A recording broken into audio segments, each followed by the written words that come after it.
Tu regardes le catch, mais parfois il y a des mots chelous que tu comprends pas. Aujourd'hui, je t'explique quelques bases pour que tu sois jamais perdu dans un show.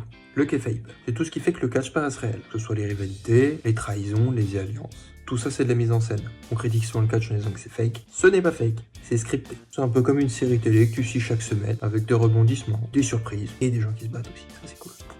Ensuite, on parle de heel et de face. Le heel, c'est tout simplement le méchant que tout le monde doit détester. Et le face, le gentil que tout le monde doit adorer. Et quand un catcheur passe de l'un à l'autre, ce qu'on appelle un heel turn ou un face turn. Chaque catcheur a son finisher, sa prise de finition, coup spécial pour gagner le match. Genre le RKO de Randy Orton.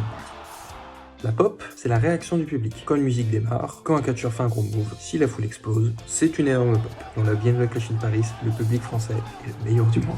Le contraire d'un moment parfait, c'est ce qu'on appelle un botch. Quand une prise est ratée ou mal exécutée et que ça casse un peu le rythme du match. Et enfin, le work, c'est ce qui est prévu et scénarisé. Les rivalités, les promos, les résultats, tout ça, c'est du work. Voilà. Avec ça, t'as déjà un vrai vocabulaire de fan de catch. Si tu veux un épisode 2 avec d'autres mots, parce qu'il y en a plein d'autres, n'hésite pas à me le dire en commentaire. Si la vidéo vous a plu, n'hésitez pas à liker, partager et vous abonner, ça fait plaisir. Et moi je vous dis à la prochaine.